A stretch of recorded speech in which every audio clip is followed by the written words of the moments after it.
Muy bien, muy buenos días. Nadie me contestó. Muy buenos días. Excelente. Bueno, ya saben que estamos haciendo un paréntesis sobre el estudio que veníamos siguiendo desde el año pasado, libro por libro, esa aventura de ver un libro completo un domingo. Y a ver si recuerdan dónde dejamos. En Salmos. Inclusive no. Tenemos que seguir en Salmos, ¿verdad? Muchas gracias. Llegamos hasta Job. Y ahora estamos en una serie sobre las parábolas de nuestro Señor. Así que les invito a abrir sus Biblias en Lucas capítulo 16. En esta oportunidad veremos allí una parábola de nuestro Señor a partir del versículo 19. Los que siguen la publicación anticipan ya el tema de la predicación. Los que siguen la publicación en internet saben que vamos a hablar de la parábola que habla de un rico y de un pobre. Gracias. De un rico y un pobre allí que mueren. ¿Cuántos conocen esta parábola? Levante su mano, por favor. Muy bien. Es muy conocida, ¿no? Vamos a leer la palabra de Dios. Versículo 19. Que el Señor bendiga su palabra. Dice así. Había cierto hombre rico que se vestía de púrpura y lino fino, celebrando cada día fiestas con esplendidez. Y un pobre llamado Lázaro yacía a su puerta cubierto de llagas, ansiando saciarse de las migajas que caían de la mesa del rico. Además, hasta los perros venían y le lamían las llagas. Versículo 22. Y sucedió que murió el pobre y fue llevado por los ángeles al seno de Abraham. Murió el rico también y fue sepultado. Y en el Hades alzó sus ojos, estando en tormentos, y vio a Abraham a lo lejos y a Lázaro en su seno. Y gritando dijo: Padre Abraham, ten misericordia de mí. Envía a Lázaro para que moje la punta de su dedo en agua y refresque mi lengua, pues estoy en agonía en esta llama. Pero Abraham le dijo: Hijo, recuerda que durante tu vida recibiste tus bienes y Lázaro igualmente males, pero ahora él es consolado aquí y tú estás en agonía. Y además de todo esto, hay un gran abismo puesto entre nosotros y vosotros, de modo que los que quieran pasar de aquí a vosotros no puedan, y tampoco nadie puede cruzar de allá a nosotros. Entonces él dijo: Te ruego pues, Padre, que lo envíes a la casa de mi padre, pues tengo 5 hermanos, de modo que él los prevenga para que ellos no vengan también a este lugar de tormento. Pero Abraham dijo: Ellos tienen a Moisés y a los profetas, que los oigan. Y él dijo: No, padre Abraham, sino que si alguno va a ellos de entre los muertos, se arrepentirán. Mas Abraham le contestó: Si no escuchan a Moisés y a los profetas, tampoco se persuadirán si alguno se levanta de entre los muertos. Vamos a orar una vez más.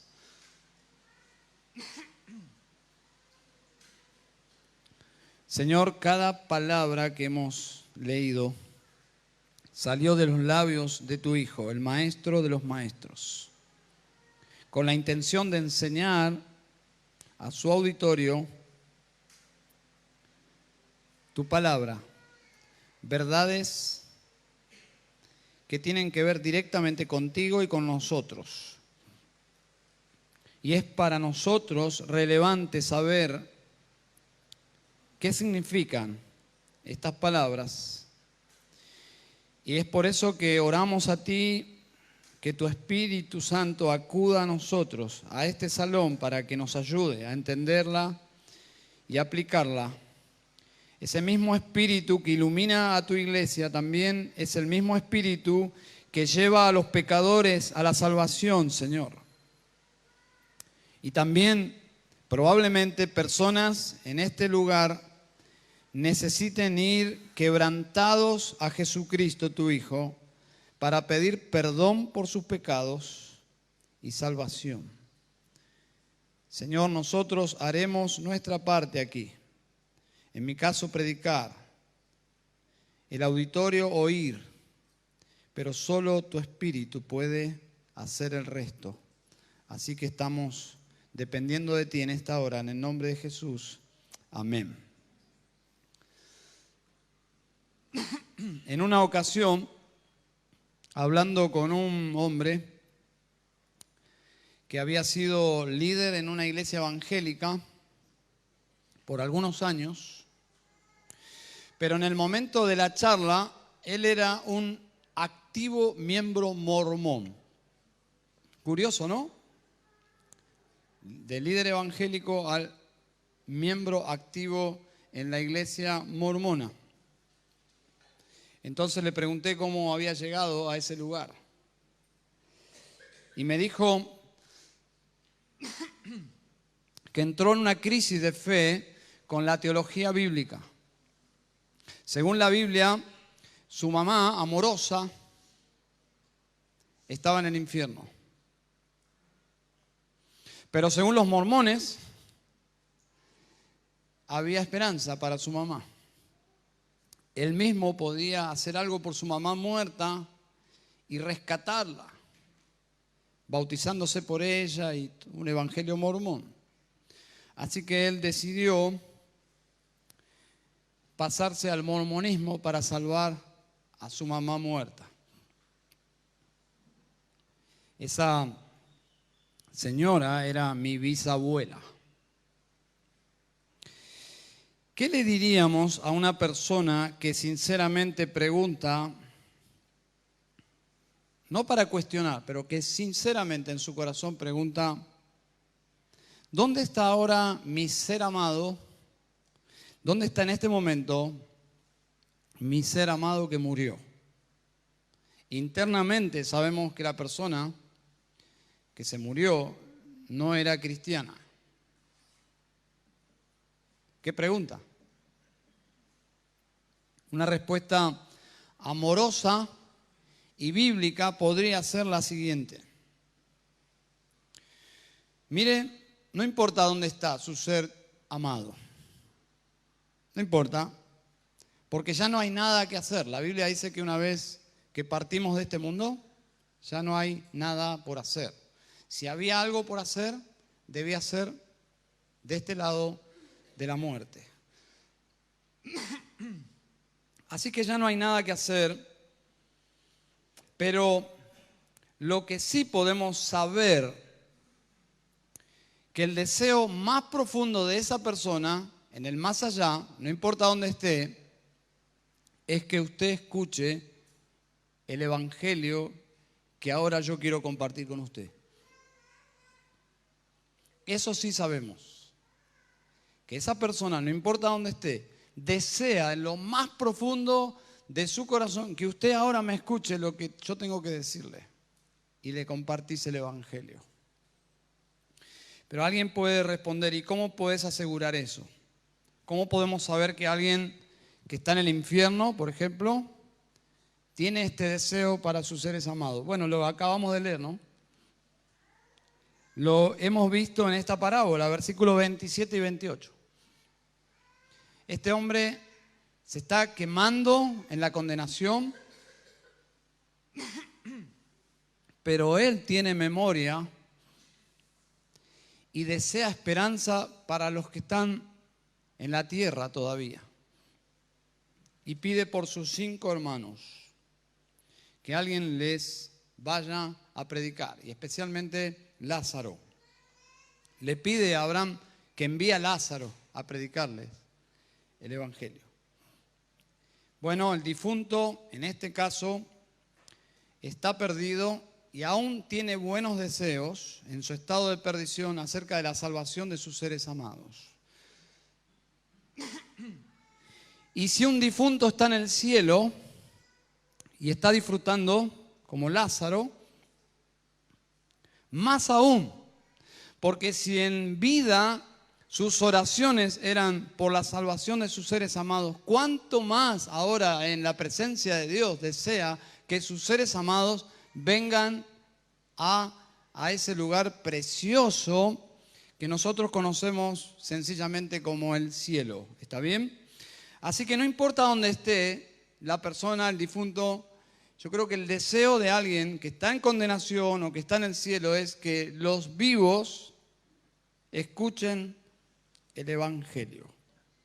¿Está bien? Así que en esta parábola del Señor vemos varias verdades secundarias de mucho valor. Podría irme por cualquier lado, por cualquier verdad secundaria y no estaría mal, pero debemos concluir que hay una verdad sobresaliente central. ¿Está bien? Pero quiero mencionar las verdades secundarias rápidamente. Una verdad que sale, o 3 verdades que salen del mismo pasaje, de esta misma parábola, es la realidad de un lugar consciente después de la muerte para las personas que no creen en Cristo. ¿Por qué? Y digo esto porque hay sectas que dicen que si alguien no adhiere a su fe, cuando mueran, dejarán de existir. Bueno, la Biblia no enseña eso. Los testigos de Jehová, por ejemplo, van de casa en casa diciéndole, si usted no se hace testigo de Jehová como nosotros, usted no participará del reino eterno de Dios, usted dejará de existir. Para muchas personas eso es un evangelio bueno. Es una buena noticia, dejaré de existir, puedo vivir como yo quiero, no hay consecuencias eternas. No hay consecuencias eternas como el cristianismo histórico enseñó. Hay gente que escucha la idea de infierno, dice, eso es una idea medieval. Bueno, en la Edad Media existía la Biblia. No es de la Edad Media, es de la Biblia. La Biblia enseña, y lo vemos aquí y en muchos otros lugares, de un lugar para los no conversos, los no convertidos, después de la muerte. Y un lugar consciente. Si usted está en esta mañana aquí, no importa la edad que tenga, usted puede tener 9 años o 70 años. Si usted no es convertido y usted se muere, usted va a un lugar consciente. Este rico está consciente y es un lugar, en segundo lugar, la segunda verdad, que es un lugar de sufrimiento consciente y eterno. Es un lugar eternamente de sufrimiento. Y la tercera verdad secundaria que vemos aquí, que así como hay un lugar para los no convertidos de sufrimiento, con la misma intensidad pero de descanso, existe un lugar consciente para los sí convertidos. Un lugar de, podemos decir, un lugar de descanso eterno para aquellos que entran en un estado de gracia con Dios, que han entrado en un estado de gracia vivos y por lo tanto acceden a un lugar de descanso celestial. Lo dice Pedro de esta forma, en 1 de Pedro 2:10 dice, los que han alcanzado misericordia. Es una expresión para los que parten de este mundo en un estado de gracia. Han alcanzado misericordia. Jesús lo dijo de otra forma, en Juan 3 dice, los que han nacido de nuevo.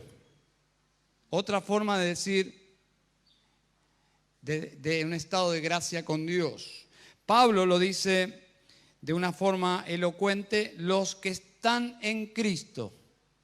Es decir, si usted está en esta mañana aquí, si usted alcanzó misericordia, si usted está en Cristo, si usted ha nacido de nuevo, usted puede esperar ese lugar de descanso eterno. Pero vamos a ir a la conclusión de la parábola, que es el último versículo, si me acompañan. Este versículo 31 es la verdad que corona y que justificó toda la parábola de nuestro Señor, la parábola del rico y de Lázaro. Versículo 31 dice, mas Abraham le contestó, está hablando con el rico que está condenado, dice, si no escuchan a Moisés y a los profetas, tampoco se persuadirán si alguno se levanta de entre los muertos. Cuando Jesús dijo esto, ya Moisés había muerto hacía más de 1500 años. Y digo esto porque hay personas que no se familiarizan con la cronología de la Biblia, entonces pueden llegar a pensar, ¿cómo se podía escuchar a Moisés en el tiempo de Jesús? ¿Era contemporáneo Moisés y Jesús? No, ya Moisés y los profetas del Antiguo Testamento estaban todos muertos. Entonces, ¿cómo la gente oía a Moisés y a los profetas? ¿En dónde? ¿Cómo? No había YouTube. En la sinagoga. La gente tenía acceso a las sinagogas donde oían en un sentido a Moisés y a los profetas. En los oídos de los oyentes, esta frase, Moisés y los profetas, sencillamente sería para nosotros hoy oír un sermón bíblico. Eso sería en nuestros oídos lo que el auditorio de Jesús entendió con esta frase, un sermón bíblico. Un mensaje que hoy una persona podría oír en una iglesia o que se predicó en una iglesia. Pero el punto clave es el siguiente, y aquí es donde vamos. Lo que enseña esta parábola, según el versículo 31, es que el único método de persuasión que los hombres tienen para evitar ir a la condenación, el único método de persuasión para volverse a Dios en arrepentimiento y en una fe verdadera es, el único método, el único medio es el mensaje predicado desde las Escrituras. Eso es lo que Jesús está enseñando. La única forma de persuadir a un pecador que está yendo naturalmente por el curso de su naturaleza y su propia decisión a la condenación, la única forma de persuadirlo de que retroceda, se vuelva a Dios y que ponga su vida en confianza a Dios, la única forma de persuasión es que ese pecador escuche un sermón bíblico, es decir, un sermón predicado desde las Escrituras. Pablo lo dice así: agradó a Dios, 1 Corintios 1:21, agradó a Dios mediante la necedad de la predicación salvar a los que creen. Tito 1, 2 y 3 dice, con la esperanza de la vida eterna, la cual Dios, que no miente, prometió desde los tiempos eternos, pero observen lo que dice Pablo aquí, y manifestó a su debido tiempo su palabra por la predicación que me fue confiada. Dios, que podría haber elegido cualquier método que Él hubiese querido para persuadir a los hombres para que se salven, eligió uno. No eligió dos, no eligió tres, eligió uno. ¿Y cuál es el método que Dios eligió para persuadir a los pecadores para salvarles? dice Pablo claramente, y es lo que enseña la parábola, la predicación de la palabra de Dios. ¿Y por qué Dios eligió esta forma? Bueno, lo dijo Pablo, ¿no? Porque le agradó. ¿Y por qué le agradó? Hay que preguntarle a él, el día que estemos con él. ¿Por qué Dios te agradó salvar a los pecadores? Como dice Pablo, por la necedad. Pablo está hablando en forma irónica, porque los griegos intelectuales consideraban la predicación del Evangelio como algo tonto. Entonces Pablo dice, por esa cosa que ustedes consideran tontería, que es la predicación, que ustedes desvalorizan, minimizan, ridiculizan, Dios, que es un poco más sabio que ustedes, eligió salvar a los que creen. En los años 80, aproximadamente, nació un movimiento que proponía una idea nueva sobre el Evangelio, sobre el evangelismo. Esta gente, mirando las Escrituras, pero obviamente mirándolas superficialmente, no usando las reglas correctas para interpretar la Biblia, llegaron a la conclusión que la gente iba a creer si les predicaban un mensaje, pero un mensaje acompañado de milagros y un despliegue de poder y señales. Entonces, cuando la gente veía, entonces iba a creer lo que venía después.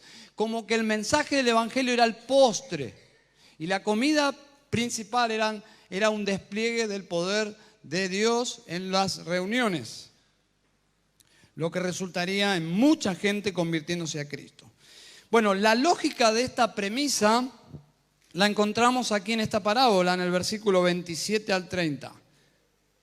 Es lo que básicamente está proponiendo el rico.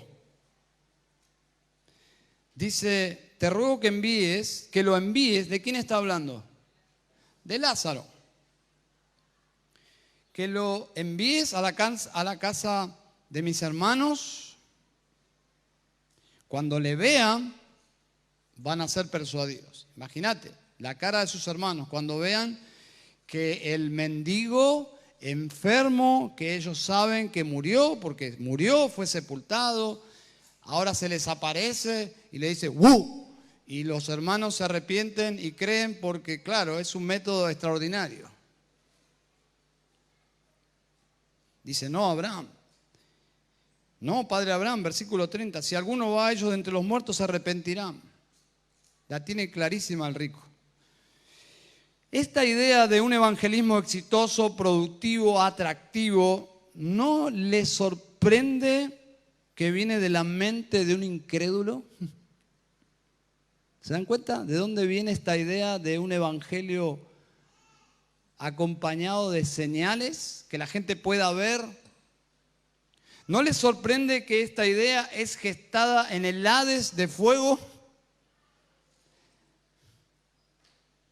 Es el mismo evangelio que proponen hoy los predicadores incrédulos que subestiman lo que Dios ha determinado, lo que le agradó a Dios, que sea el único medio de persuasión para los pecadores.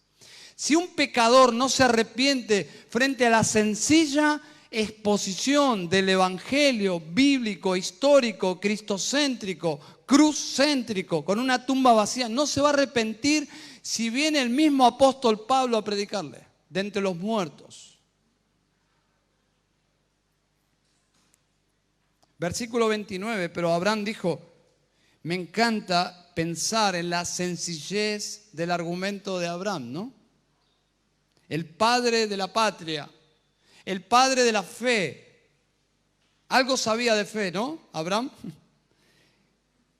Y le dice a este hombre, ellos tienen a Moisés y a los profetas, que los oigan. Qué argumento, ¿no?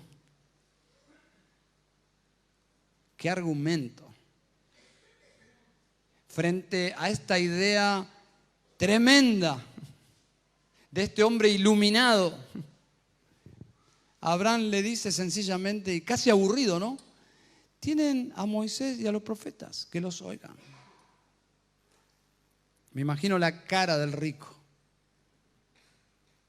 Atraer a las personas por manifestaciones sobrenaturales, que en la mayoría de los casos, entre paréntesis, son gestionadas por el mismo hombre, porque Dios no participa en eso. Tengo mis serias convicciones internas de que Dios no participa en ese tipo de show para fomentar simplemente o alimentar la incredulidad de la gente. ¿Saben por qué? Porque dice Pablo, porque en verdad los judíos piden señales. ¿Qué tipo de judíos? Incrédulos. Los mismos judíos que vieron a Jesús 3 años haciendo poderosos milagros y señales y hasta último momento le decían, uno más.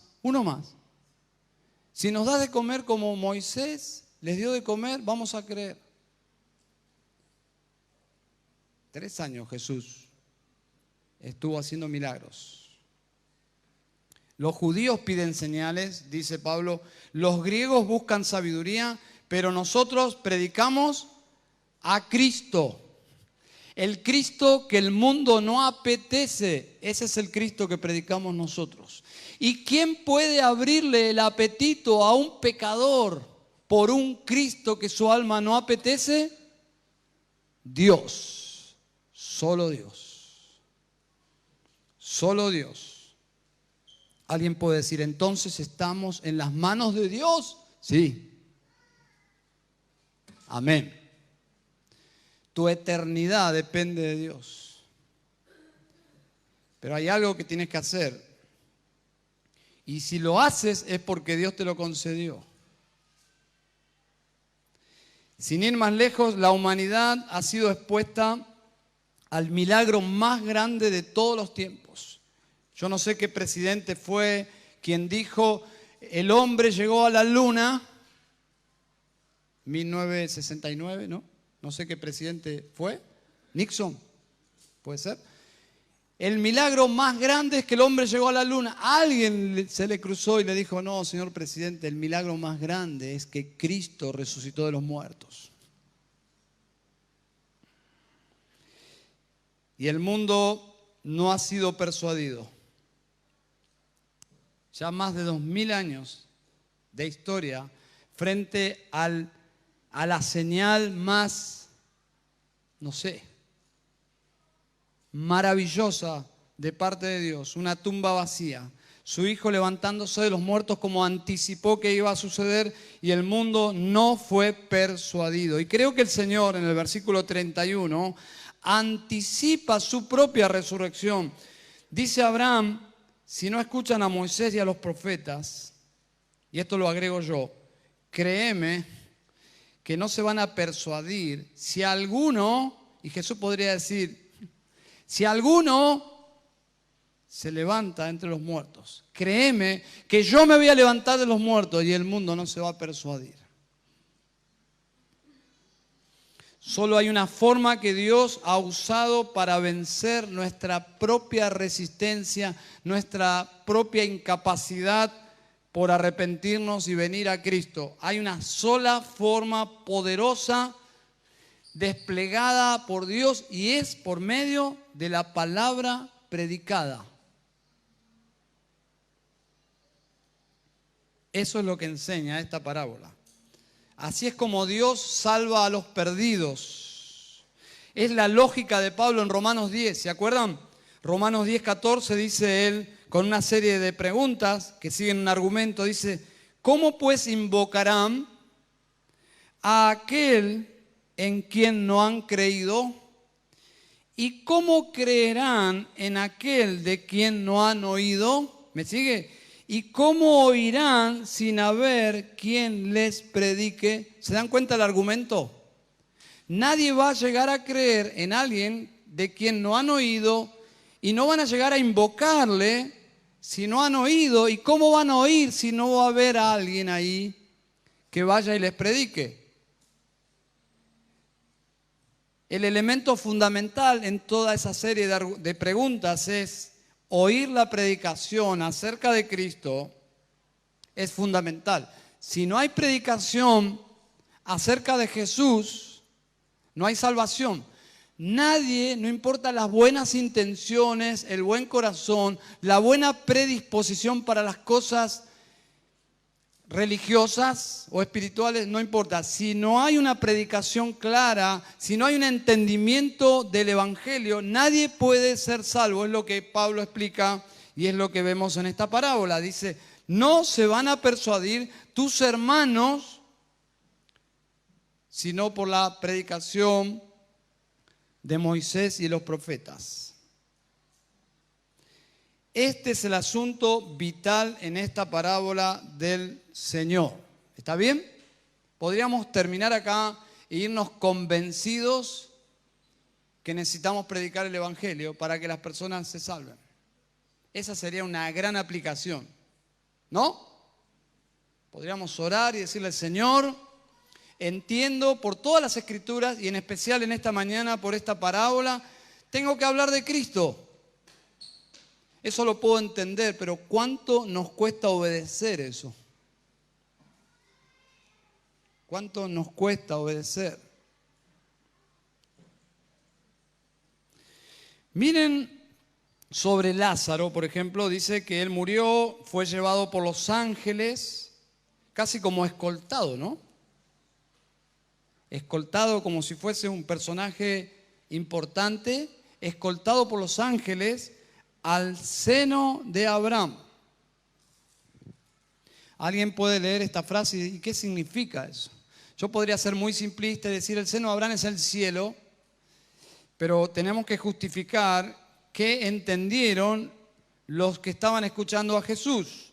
La frase allí, el seno de Abraham, la encontramos, o la frase en el seno la encontramos en Juan 13:25. ¿Recuerdan cuando Juan se recuesta en el pecho de Jesús? ¿Se acuerdan esa expresión? Es la misma expresión. Lo que está diciendo es que Lázaro fue escoltado por los ángeles, lo dejaron frente a Abraham y Lázaro llegó a ese lugar y se abrazó a Abraham y quedó allí. ¿Recuerdan de dónde vino Lázaro? De la calle. Los perros le lamían, no tenía comida, enfermo, y ahora está, no lo puede creer. No, y ahí se aferra y está ahí en el pecho de Abraham. Y obviamente, ¿dónde estaba Abraham? Nadie podría cuestionar que Abraham no está en el cielo. Es el padre de la fe. No fue un gran hombre de fe, simplemente el énfasis es que el hombre más común que Dios decidió elegir para traer al Mesías, a Cristo, formar una nación y de esa nación traer al Mesías, es un hombre común y corriente, lleno de debilidades. Ustedes ya han leído, los que están siguiendo la lectura anual, ya hemos pasado por Génesis, ya sabemos quién es Abraham. Pero hay algo que Abraham hizo que lo puso en paz con Dios. ¿Qué fue? Gálatas 3:6, ¿no? Dice, así Abraham creyó a Dios y le fue contado por justicia. Y luego agrega Pablo en Gálatas 3:7, sabed por tanto que los que son de fe, estos son hijos de Abraham. Es decir, Abraham, a pesar de todo su pecado, le cree a Dios, que no es una obra, y eso lo pone bien con Dios. Es decir, Dios lo declara justo por la fe. Ahora el auditorio está escuchando a Jesús y para ellos la historia que está contando Jesús está usando a dos próceres espirituales, nada más ni nada menos que Abraham y nada más ni nada menos que Moisés. Los incluye en esta historia, en esta parábola, para llamar la atención de su auditorio y crear una crisis en la mente de su auditorio para que la gente diga, ¿qué? No, es al revés. Según nuestra teología, maestro, rabino, es al revés. El rico está con Abraham, porque si es rico es porque Dios lo bendijo. Y si este está pobre y enfermo es porque Dios lo maldijo. Es al revés, Señor, te estás equivocando. Puede pasar, ¿no? Me puede pasar a mí, yo a veces puedo llegar a decir, busquen Juan 3:16 en realidad quise decir Lucas 3:16, pero a Jesús no. Jesús no estaba cansado, Él era el Hijo de Dios. Es canónico, es palabra de Dios. No estaba equivocándose, me están escuchando bien. El enfermo, el pobre, el mendigo fue con Abraham y el rico fue a la condenación. ¿Me escuchan bien? Sí, no estoy equivocado. ¡Wow! Entonces, según la teología del auditorio, Jesús está diciendo algo escandaloso. Para nosotros el asunto es sencillo. Miren qué sencillo que es. El mendigo tuvo la misma fe que Abraham. Así de sencillo. El más bajo de los hombres, el más fracasado según los estándares humanos, puede terminar en el mismo lugar que el santo más santo de todos los tiempos. Eso es lo que enseña esta parábola también. Queda implícito que Lázaro oyó, se arrepintió al oír el mensaje de Dios y por lo tanto este hombre llamado Lázaro recibió la gracia de la salvación. Entró por la misma puerta de salvación que Abraham. Abraham no era mejor persona que Lázaro. Y ahora están ambos en un estado de gracia y de salvación, por medio de la gracia, por medio de la fe. Pero ahora pensemos, por otro lado, en el rico. ¿Qué tan malo es ser rico? Porque alguien puede llegar a la conclusión, no me conviene ser rico, porque si voy a ir al infierno, mejor nivelo mis riquezas, pero no es lo que enseñan las parábolas. Sin ir más lejos, Abraham fue súper rico y es el padre de la fe. O sea, no hay un conflicto entre las riquezas si uno no las ama. Jesús en el mismo capítulo 16 habló de que no se puede amar a Dios y a las riquezas. Pero estoy hablando de amar a Dios y ser rico, no hay un problema con eso. Porque no hay nadie que pueda amar a Dios si Dios no le concede la salvación. Que un rico llegue al reino de los cielos es el mismo poder que se desplegó, que se manifestó en la vida de alguien que en vez de amar el dinero, ama otro tipo de pecados, no importa. Amar el dinero, amar la inmoralidad, amar el alcohol, lo que sea, no importa. Se necesita el mismo poder de Dios para que yo me arrepienta, deje de amar eso y ame a Jesús y siga a Jesús. Por lo tanto, este hombre rico, su problema no era la riqueza, el problema era que amaba a las riquezas en primer lugar, amaba a las riquezas en vez de amar a Dios en primer lugar. Y en segundo lugar, no amaba al prójimo. ¿Y cómo sabemos eso? Versículo 19. Jesús lo dice intencionalmente para que su auditorio, en un sentido, diga, wow, qué vida maravillosa. Yo quiero vivir así. Bueno, yo no quiero vivir vestido de púrpura. Quedaría medio payaso hoy en día, pero en esos días vestir de púrpura y de lino fino sería como hoy vestir con la ropa más fashion que te puedas imaginar. La ropa, vamos a decir, para los más jóvenes, quizás también para el resto, pero la ropa legal de marca, la que no está fabricada en talleres clandestinos, la ropa que solo la conseguís en las mejores tiendas, en los shopping, que cuando alguien pasa vestido así, dice, oh, claro, él se compró esa ropa para que la gente diga, oh, quizás, no sé. O cuando alguien pasa y deja un perfume y decir, ese perfume sale $150 por fácil. Este rico vestía, vivía, y no solo vestía y usaba ese tipo de consumo, sino, ¿qué más? Comía todos los días, dice, y esa es casi una hipérbole, ¿no? Casi como una exageración, pero dice, cada día hacía banquete con esplendidez. ¿Se imaginan? Los hombres se casan y ya engordan, porque cuando eran solteros le decían, mamá, ¿me cocinás esto? No, se come lo que hay, ¿no? Ahora que está casado, tiene acceso a la cocina con jefatura. Dice, mi amor, ¿me harías esto? Sí, yo le hago, mi amorcito, yo le hago. Entonces, ese liderazgo que ejerce ahora hace que su volumen aumente. Esa es la letra chica del matrimonio. Antes tu mamá te decía, no, se come lo que hay. Ahora tu esposa te dice, yo le hago lo que quiera, mi amorcito. Y ahí empieza el problema. Empezás a consumir lo que te gusta. El problema es la economía.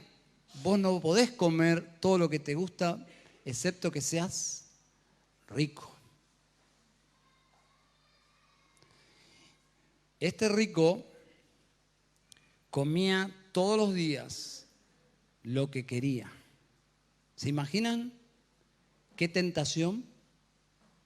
¿Se imaginan comer cada día lo que a uno le gusta, la cantidad que uno quiere? Comprarse toda la ropa que uno quiere, donde quiera, y uno dice, eso es el cielo. No, ese es el camino al infierno. Y es por eso que en la mayoría de los casos, estos hombres que viven para satisfacer sus deseos terminan en drogas, alcohol, divorciados no sé cuántas veces, terminan suicidándose muchos de ellos. ¿Saben por qué? San Agustín creo que fue quien dijo, el corazón tiene un anhelo por Dios y hasta que Dios no lo satisfaga, nada lo va a lograr. Fuimos diseñados para amar a Dios, fuimos diseñados para adorar a Dios. Si no tenés una relación con Dios, tu alma siempre va a estar insatisfecha, nada lo va a satisfacer, nada, absolutamente nada. Y este hombre, su vida giraba alrededor de sus deseos y según la versión resumida de la ley, que es amar al Señor tu Dios con todo tu ser y a tu prójimo como a ti mismo, este hombre quebrantaba todos los días de su vida la ley de Dios. Se amaba a sí mismo, Él era Dios, Él se entronaba, sus deseos era la voluntad de Dios, de sí mismo. Y el prójimo que se muera en la puerta de mi casa, enfermo y de hambre, no me importa nada, algo habrás hecho, mi dinero me lo gano yo y yo hago lo que quiero con mi dinero, por lo tanto, morite ahí. Así que lo que Jesús explica que este hombre vivía de tal forma que Dios no estaba en su vida. Y vos podés saber en esta mañana qué lugar ocupa Dios en tu vida. Observa tu agenda, observa tu corazón, tus pensamientos, tus días, tus noches. ¿Y qué lugar ocupa Dios? Eso va a determinar si eres como el rico. Y no necesariamente por las riquezas. ¿Y qué lugar ocupa tu prójimo? Este hombre no es que salía de su mansión y veía ahí a Lázaro y le... ¡fuera! No. Simplemente el pecado era la indiferencia. Porque lo contrario del amor es la indiferencia. ¿Cuántas veces confesamos nuestra falta de amor? Cuando nosotros vemos a un perdido, y a mí me pasa, tengo vecinos perdidos, cuando yo soy indiferente a ellos y no les predico a Cristo, ¿se dan cuenta? Este hombre sistemáticamente quebrantaba la ley de Dios, no amaba a Dios, no amaba al prójimo. Y eso básicamente fue lo que lo condenó. Y alguien puede decir, entonces todos vamos al infierno. Así es. Ese es el Evangelio. Este es el Evangelio. Todos vamos al infierno, excepto, y aquí viene el Evangelio, las buenas noticias, que vengas a Cristo, que reconozcas tu pecado y le entregues tu vida a aquel que murió por los pecadores, que fue sepultado, que resucitó al tercer día para salvarte. Si reconoces como Lázaro, que seguramente no lo dice, pero si fue con Abraham, es porque escuchó, se arrepintió y creyó. Esas son las buenas nuevas de Dios. Vamos a orar.